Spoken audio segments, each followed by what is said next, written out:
Hello my dear friends. So कैसे हैं आप सब? I hope you all are doing well. So today in this video we will discuss about merger, types of merger and some real life examples of merger. So हम इसमें merger की बात करेंगे और समझेंगे कॉर्पोरेट रीस्ट्रक्चरिंग का जो part है मर्जर वो क्या होता है। ऑल्दो मैं आपको बता दूं इसमें मर्जर अकेला नहीं है, इसमें एक्विजिशन भी आता है और भी उससे रिलेटेड दो चार चीज़ें और आती हैं, बट उनकी बात हम आगे करेंगे और इस वीडियो में हम मर्जर को अच्छी तरीके से जानेंगे। तो चलिए शुरू करते हैं इस वीडियो को। First of all, what is corporate restructuring? और उससे भी पहले हम समझते हैं इन दोनों वर्ड्स को। कॉर्पोरेट, जब भी ये वर्ड हमारे दिमाग में आता है हमें लगता है कंपनी, सिर्फ कंपनी की बात हो रही है। ठीक है, कंपनी की बात हो रही है, ये गलत नहीं है, लेकिन इसमें हमारी फर्म्स, हमारे सोल प्रोप्राइटरशिप, ये सब चीज़ें इसमें आती हैं।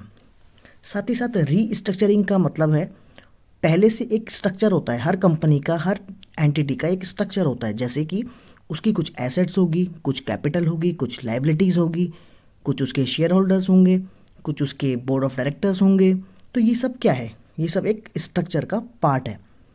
कभी भी हमें अगर इसको चेंज करना पड़े या फिर ये चेंज होने की कगार पे आ जाए तो उसे हम बोलते हैं रीस्ट्रक्चर करना। अब कॉर्पोरेट में रीस्ट्रक्चर, उसे हम बोलेंगे कॉर्पोरेट रीस्ट्रक्चरिंग। तो आई होप ये दोनों वर्ड्स की मीनिंग क्लियर है। अब देखिए ये होता क्या है। इट इज़ एक्सपेंशन और contraction of companies operations, it's changes in assets, changes in financial structure etcetera. Company के ऑपरेशन चेंज हो रहे हैं, पहले कुछ और काम करती थी, अब कुछ और करेगी या कुछ और भी करेगी, दोनों अलग अलग है। या तो कुछ और ही करेगी, पहले वाला बंद कर दिया, या तो फिर पहले के साथ साथ एक नया उसने काम भी शुरू किया है। तो ये भी क्या हुआ, स्ट्रक्चर में चेंज हुआ। साथ ही साथ फाइनेंशियल स्ट्रक्चर चेंज हो रहा है, कैपिटल और आ रही है, हमने एसेट्स और ले ली। तो ये सब क्या है, ये स्ट्रक्चर में चेंज हो रहा है। तो इसे हम बोलते हैं corporate restructuring. It involves major organisational changes including shift in business and financial strategies. अब देखिए ये जो कॉर्पोरेट रीस्ट्रक्चरिंग होता है हम इसको दो पार्ट में डिवाइड कर सकते हैं। कैसे? It can be internal. पहले मैं आपको बता दूं, जो भी मैं यहाँ बोल रहा हूँ ये 99% यहाँ पे मेंशन मैंने पहले से किया हुआ है और आप इसको स्क्रीनशॉट लेके आप नोट्स बना सकते हैं और साथ ही साथ सुनते रहेंगे तो आपको और बेनिफिट होगा। तो देखिए ये दो तरीके से हम इसे डिवाइड कर सकते हैं। पहला होता है इंटरनल, सेकेंड होता है एक्सटर्नल। अब इंटरनल रीस्ट्रक्चरिंग होगा जब किसी भी बाहर की थर्ड पार्टी को हमारे चेंज करने से कोई फ़र्क ना पड़े। जैसे कोई कंपनी है, उसने प्लांट एंड मशीनरी कोई ले ली, तो क्या थर्ड पार्टी को फ़र्क पड़ा? नहीं, हमारा पैसा था, हम गए, हमने एक नई मशीनरी ले ली, तो उसे कोई दिक्कत ही नहीं है, ना ही किसी को फ़र्क पड़ता है। हमने रिसर्च एंड डेवलपमेंट पे और पैसा लगाया, हमने कहीं इन्वेस्टमेंट करी हुई थी, उसको हमने वहाँ से निकाल लिया, वापस ले लिया, डिसइन्वेस्टमेंट। इससे किसी को फ़र्क पड़ा? नहीं। हमने पहले से मर्जर हमारा चल रहा था। मर्जर मीन्स पहले हम दो प्रोडक्ट लाइन में काम कर रहे थे। एग्जांपल मैं आपको देता हूँ, लाइक मान लीजिए पहले हम पानी भी बेचते थे और कोल्ड ड्रिंक भी बेचते थे, ठीक है, शुरू से। अब हमने सोचा कि चलिए यार अब बिज़नेस थोड़ा बड़ा हो गया है, पानी वाले अलग कर देते हैं और कोल्ड ड्रिंक के लिए हम अलग कंपनी एक बना देते हैं। तो हमने यहाँ पे क्या किया, डीमर्जर कर दिया। या फिर हमने पहले कभी किसी और कंपनी के साथ मर्जर किया हुआ था, हमने अब अलग अलग हो गए। तो ये सब क्या है, इससे बाहर की थर्ड पार्टी को कोई फ़र्क नहीं पड़ता। तो इसे हम बोलते हैं इंटरनल रीस्ट्रक्चरिंग, ठीक है, जिससे थर्ड पार्टी को कोई फ़र्क ना पड़े, जो हमारा इंटरनल मैटर हो कि हम करें या ना करें। अब दूसरा होता है एक्सटर्नल। इसमें क्या होता है, जैसे कि किसी थर्ड पार्टी की इन्वॉल्वमेंट हो। थर्ड पार्टी की इन्वॉल्वमेंट मतलब जो अभी तक हमारी कंपनी का हिस्सा नहीं थी, लेकिन अब हम कुछ ऐसा कर रहे हैं कि उसको हमारे काम से फ़र्क पड़ेगा। जैसे कि कोई भी स्ट्रैटेजिक अलायंस बना रहे हैं हम किसी के साथ, जॉइंट वेंचर कर रहे हैं, मर्जर कर रहे हैं, एक्विजिशन कर रहे हैं, तो ये सब किस में आएगा, एक्सटर्नल रीस्ट्रक्चरिंग में, क्योंकि हम उस कंपनी को अब इन्वॉल्व कर रहे हैं जिसका अभी तक हमारे से कोई लेना देना नहीं था। तो जैसे कि इसकी मैं आपको काफ़ी सारे एग्जांपल्स दूंगा, उससे आपको ये पूरा अच्छे से क्लियर हो जाएगा। तो आई होप इतना तो क्लियर है। अब हम चलते हैं अपने मेन टॉपिक पे, जो है मर्जर। तो आज हम मर्जर पे इस वीडियो को फोकस रखेंगे। तो देखिए मर्जर क्या होता है। मर्जर, जिसको हम एमैल्गमेशन बोलते हैं इंडिया में, refers to an activity where by two or more companies merges either to form a new entity or may even consider to continue under different branch. बहुत इंपॉर्टेंट है। देखिए, मर्जर का मतलब है दो या दो से ज़्यादा कंपनी जब वो मर्ज हो जाती हैं। अब मर्ज क्यों होगी?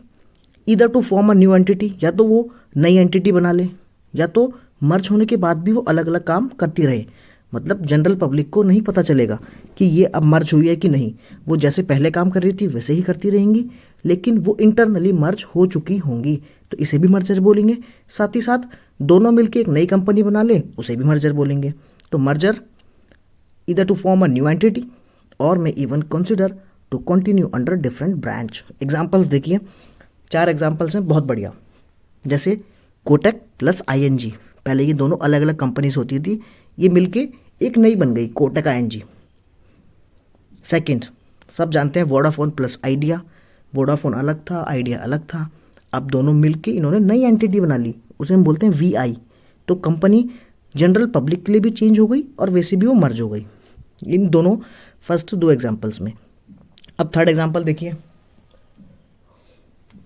फ्लिपकार्ट प्लस मिंत्रा, ये दोनों मर्ज हो चुकी हैं, लेकिन ये सेपरेटली काम करती हैं जैसे पहले करती थी। सेम, वॉलमार्ट ने फ्लिपकार्ट को एक्वायर कर रखा है और ये दोनों ही सेपरेटली काम करते हैं।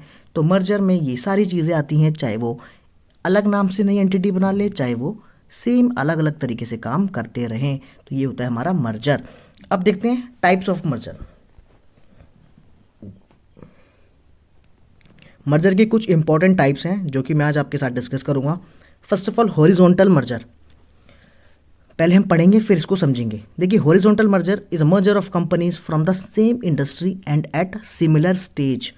तो ये वो मर्जर है, मर्जर तो है पर ये वैसा मर्जर है जब कंपनीज सेम इंडस्ट्री की होगी और सिमिलर स्टेज पे होगी। देखिए, ये दोनों होना बहुत ज़रूरी है, same industry and similar stage. हम ऐसे कॉमन सेंस भी लगा सकते हैं कि हम स्टेज का सिमिलर होना तभी पता लगा सकते हैं जब उनकी इंडस्ट्री सेम होगी। ठीक है ना? अगर कोई भी कंपनी है, मान लीजिए वो एफएमसीजी मतलब खाने पीने के सामान में डील करती है, तो हम उसकी तुलना किसी भी सीमेंट मैन्युफैक्चरिंग कंपनी से नहीं कर सकते। ठीक है ना? क्योंकि उनका इंडस्ट्री अलग है। अगर इंडस्ट्री अलग है तो स्टेजेस सिमिलर है कि नहीं हम पता नहीं लगा सकते। तो वो वाला मर्जर नहीं, उसकी बात नहीं हो रही। Merger is a merger of companies from the same industry and at similar stage. जो अभी मैंने आपको एग्जांपल दिया सीमेंट वाला, वो भी मर्जर होगा पर वो हॉरिजॉन्टल मर्जर नहीं होगा। वो कौन सा होगा मैं आपको आगे बताऊंगा। तो हॉरिजॉन्टल मर्जर में क्या होता है? जब कंपनी सेम इंडस्ट्री की होती है और सिमिलर स्टेज की होती है। ठीक है? It is therefore also known as merger directly with the competitor. अब देखिए, हॉरिजॉन्टल है, हॉरिजॉन्टल में मतलब सेम इंडस्ट्री है, सिमिलर स्टेज पे है। हॉरिजॉन्टल लाइन कैसी होती है? हॉरिजॉन्टल बिल्कुल लेटी हुई लाइन होती है, उसमें हम कुछ भी चीज़ को लिखेंगे तो वो सब सेम लेवल पे आती है, और सेम लेवल पे कौन होता है? कॉम्पिटिटर होता है। तो इसीलिए ये मर्जर क्या है? Directly with the competitor. अगर हमने अपने कॉम्पिटिटर को ही अपने साथ मिला लिया तो उसे हम क्या बोलेंगे? Horizontal merger. सिंपली जैसे फ्लिपकार्ट ने मिंत्रा को मिला लिया, दोनों क्या हैं? दोनों ही ऑनलाइन शॉपिंग में डील करते हैं, तो दोनों कॉम्पिटिटर भी थे, तो इन्होंने क्या किया? हॉरिजॉन्टल मर्जर किया। वोडाफोन एंड आइडिया सेम काम करते थे, दोनों ने मर्जर कर लिया, दोनों क्या थे? कॉम्पिटिटर थे, तो इसे क्या बोलेंगे? Horizontal merger. तो आई होप हॉरिजॉन्टल वाला क्लियर है, आगे हम बढ़ सकते हैं। तो नेक्स्ट पे चलते हैं। Next is vertical. अब देखिए, वर्टिकल लाइन कैसी होती है? वर्टिकल लाइन स्ट्रेट खड़ी हुई लाइन होती है, इसमें हम कुछ भी चीज़ लिखेंगे तो आगे पीछे होगी, मतलब एक चीज़ दूसरे के आगे होगी तो किसी के पीछे होगी। तो यही ये मर्जर एक्सप्लेन करता है। क्या कहता है? It is a merger of companies of same industry however at different stage of production and distribution. Industry तो सेम है लेकिन सब अलग अलग काम कर रहे हैं, मतलब कोई किसी के आगे वाला काम कर रहा है, कोई किसी के पीछे बैकवर्ड वाला काम कर रहा है। क्योंकि हमें पता है कि कोई भी एक प्रोडक्ट बनाने के लिए एक पूरी साइकिल होती है। ठीक है ना? साइकिल होती है, चेन होती है, तो चेन में कोई आगे होगा, चेन में कोई पीछे होगा। इंडस्ट्री सेम है लेकिन आगे पीछे वाला हिसाब है, तो उसे हम बोलते हैं वर्टिकल मर्जर। कैसे? देखिए, वर्टिकल मर्जर 2 टाइप के हैं और ये टाइप समझने के बाद आप वर्टिकल मर्जर समझ जाएंगे। पहला होता है फॉरवर्ड इंटीग्रेशन। जैसे मान लीजिए मैन्युफैक्चरर ने कोई भी चीज़ बनाई वो हमारे तक कैसे पहुंचेगी? मैन्युफैक्चरर बनाएगा, फिर वो एक होलसेलर को देगा, होलसेलर एक बड़े रिटेलर को देगा, रिटेलर हो सकता है एक छोटा रिटेलर हो बीच में उसको दे, और उससे जाके कंज्यूमर लेगा। तो ये क्या है? पूरी एक चेन है, ठीक है ना। अब इस चेन में अगर कोई किसी को एक्वायर कर ले, चाहे प्रोडक्शन के लेवल पे हो चाहे डिस्ट्रीब्यूशन के लेवल पे हो, ये मैंने डिस्ट्रीब्यूशन का लेवल आपको एग्जांपल दिया, प्रोडक्शन के लेवल पे भी हो सकता है, तो उसे हम क्या बोलते हैं? Vertical merger.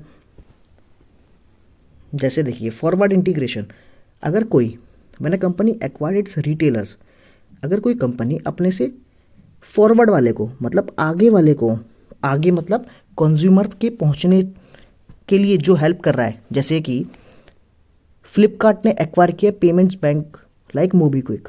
अब देखिए फ्लिपकार्ट क्या है?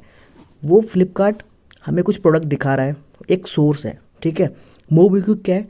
जब हमें प्रोडक्ट पसंद आ गया तो उसके आगे वाला स्टेप है, जब कंज्यूमर को कोई चीज़ पसंद आ गई तो उसके आगे हम क्या करेंगे? पेमेंट करेंगे। तो कंज्यूमर के जितने नज़दीक हम जाएंगे ना उसे हम बोलेंगे फॉरवर्ड, और कंज्यूमर से जो जितना दूर जाएगा उसे बोलेंगे बैकवर्ड सिंपली। तो कंज्यूमर के नज़दीक ला रहा है ना, क्योंकि फ्लिपकार्ट के बाद वाली स्टेज है मोबीक्विक, अगर उसने उसको एक्वायर कर लिया आगे वाले को तो वो हो गया फॉरवर्ड इंटीग्रेशन। और अगर उसने अपने सप्लायर्स को एक्वायर किया, जैसे कि स्टारबक्स ने एक्वायर किया कॉफ़ी फार्म्स। अब देखिए स्टारबक्स अगर किसी पेमेंट्स को करता, किसी अपने चेन को करता, कोई शोरूम्स को करता, तो वो उसे कंज्यूमर के नज़दीक ले जाते हैं, वो भी होता फॉरवर्ड इंटीग्रेशन। लेकिन उसने किया कॉफ़ी फार्म्स, तो कॉफ़ी फार्म्स तो और पीछे चले गए कंज्यूमर के, कॉफ़ी बनने से पहले की स्टेज हो गई, और स्टारबक्स तो कॉफ़ी बना के दे रहा है, तो ये बैकवर्ड गया, इसने अपने पीछे वालों को एक्वायर किया जो उस चेन में मदद कर रहे हैं पर वो पीछे वाले हैं, ठीक है, शुरुआत वाले। तो वो क्या हो गए? हमारे बैकवर्ड इंटीग्रेशन। तो आई होप ये दोनों क्लियर है, vertical merger and horizontal merger. अब हम चलते हैं नेक्स्ट टाइप ऑफ मर्जर में, कौन जेनेरिक मर्जर। पहले तो आप इसका नाम अच्छे से आप याद कर लीजिए, कौन जेनेरिक मर्जर। इसमें क्या होता है? देखिए अभी तक हमारी इंडस्ट्री सेम थी, ठीक है, और हम अपने आगे पीछे वालों को एक्वायर कर रहे थे। अब इसमें क्या होगा? दिस अ मार्केट्स प्रोडक्ट और टेक्नोलॉजी एक्सटेंशन। अब या तो हम अपनी मार्केट को एक्सटेंड करेंगे, या तो हम प्रोडक्ट को, या फिर अपने टेक्नोलॉजी को। कैसे? जब हम अपने बिजनेस से आउटवर्ड मूव कर जाते हैं, ठीक है ना। जैसे अभी हम कुछ और चीज़ बेच रहे हैं, अब हम सोचते हैं कि यार चलो ये तो हमने बहुत बेच लिया, अब हम इसके साथ साथ इस साइड में भी जाते हैं। एग्जाम्पल दूंगा अभी, तो इसे हम बोलते हैं कौन जेनेरिक मर्जर। देखिए it is a merger in almost similar industry but with different product line. Industry similar हो सकती है लेकिन प्रोडक्ट की लाइन जो होगी ना वो बिल्कुल अलग अलग होगी। जैसे फेसबुक है, सोशल मीडिया प्लेटफॉर्म है, व्हाट्सएप, इंस्टाग्राम, ये दोनों भी सोशल मीडिया प्लेटफॉर्म है, लेकिन व्हाट्सएप एक अलग तरीके से डील करता है, फेसबुक का एक अलग है, और इंस्टा का एक अलग है। फेसबुक ने इन दोनों को ही एक्वायर कर लिया, तो ये क्या हुआ? फेसबुक अपनी लाइन से बाहर गया। इंडस्ट्री हाउएवर दोनों, ये तीनों की ही सोशल मीडिया है, सेम है, तो लेकिन इसका जो प्रोडक्ट लाइन है वो डिफरेंट है, ठीक है। ऐसी सिटी ग्रुप है, इसने ट्रैवलर्स इंश्योरेंस, सिटी ग्रुप अलग चीज़ है, ट्रैवलर्स इंश्योरेंस अलग चीज़ है, इसने उसे एक्वायर कर लिया। ऑल्दो सिमिलर इंडस्ट्री है लेकिन प्रोडक्ट की लाइन डिफरेंट है। तो यहाँ पे क्या हो गया? ये हो गया कौन जेनेरिक मर्जर, ठीक है। जब हम प्रोडक्ट के लिए, मार्केट के लिए या टेक्नोलॉजी के लिए अपनी लाइन से अलग लाइन पे चले जाते हैं तो उसे हम बोलते हैं कौन जेनेरिक मर्जर। आई होप ये क्लियर है। अब हम चलते हैं आगे। Next is conglomerate. अब देखिए कॉन्ग्लोमेरेट मर्जर, ये आपने सुना भी होगा, कॉन्ग्लोमेरेट है ये। कॉन्ग्लोमेरेट मतलब जिसके बहुत डाइवर्स फील्ड चलती है, जैसे जितने बड़े बड़े बिजनेसमैन्स होते हैं इन्हें बोलते हैं कॉन्ग्लोमेरेट। अडानी, अंबानी, इनके अलग अलग डाइवर्स, मतलब ये तेल भी निकाल रहे हैं तो फिर ये उसे रिफाइन भी कर रहे हैं, तो फिर ये इनके पोर्ट्स भी हैं अपने, तो ये अपना टेलीकम्युनिकेशन सेक्टर में है, एफएमसीजी में है, मतलब इनके बहुत सारी फील्ड्स हैं, तो ये होते हैं कॉन्ग्लोमेरेट। आप पढ़ते हैं इसे, it is a merger belonging to and relate industry mainly done for non strategic benefits like, ये एन नहीं है, an unrelated business, unrelated industry mainly done for non strategic benefits like diversification और any other growth opportunity. तो ये जो N लिखा हुआ है इसे आप अन समझिएगा, अनरिलेटेड इंडस्ट्रीज़ होती हैं, मतलब कोई मतलब नहीं है उस इंडस्ट्री का, अलग अलग इंडस्ट्रीज़ है, इन्होंने एक्वायर कर ली, मर्ज कर लिया, तो वो क्या हो गई, कॉन्ग्लोमेरेट मर्जर। जैसे मैंने आपको सीमेंट का एग्जांपल दिया था, कोई एफएमसीजी कंपनी है, अगर वो सीमेंट वाले से मर्जर कर ले, ठीक है, या फिर उस फील्ड में भी चला जाए, तो वो क्या हो गया, कॉन्ग्लोमेरेट मर्जर, क्योंकि उनका पहले कोई लिंक नहीं है, इंडस्ट्री अलग अलग है, लेकिन अब उन्होंने मर्जर कर लिया, ठीक है। Therefore there are no strategical synergy with such mergers at least immediately हमें उसका कोई वो दिखता नहीं है स्ट्रेटेजिक बेनिफिट, लेकिन वो डाइवर्स करने के लिए अपने आप को उस फील्ड में जाते हैं, तो ये बहुत कम होता है और बड़े बड़े इंडस्ट्रियलिस्ट के बीच में ये होता है। जैसे माइक्रोसॉफ्ट ने लिंक्डइन, देखिए माइक्रोसॉफ्ट ने लिंक्डइन ले लिया। अब माइक्रोसॉफ्ट कोई सोशल मीडिया प्लेटफॉर्म नहीं है, वो एक क्या बनाता है, वो हमारे लिए कंप्यूटर की सॉफ्टवेयर्स और ये अपने विंडोज़ वगैरह बनाता है, ठीक है ना। और लिंक्डइन एक सोशल मीडिया की तरह काम करता है, लेकिन उसने उसको एक्वायर कर लिया, तो ये क्या हो गया, कॉन्ग्लोमेरेट मर्जर। बिल्कुल डाइवर्स थे, अलग अलग। जब कोई पहले से कोई रिलेशन ना हो इंडस्ट्री का और दूसरी इंडस्ट्री का जाके कोई एक्वायर कर ले, उसे बोलते हैं हम कॉन्ग्लोमेरेट मर्जर। जैसे पीरामल एंड वोडाफोन। पीरामल आप जानते होंगे, नहीं जानते तो आप गूगल कीजिए, आप जान जाएंगे, इंटरेस्टिंग है। पीरामल ने वोडाफोन को क्या किया, मर्ज किया, मतलब उनके साथ जॉइंट वेंचर किया। तो ये क्या है, पीरामल एंड वोडाफोन का। पीरामल एक अलग सेगमेंट है, वोडाफोन एक अलग सेगमेंट था, तो ये क्या हुआ, conglomerate merger. Now last but not the least, reverse merger.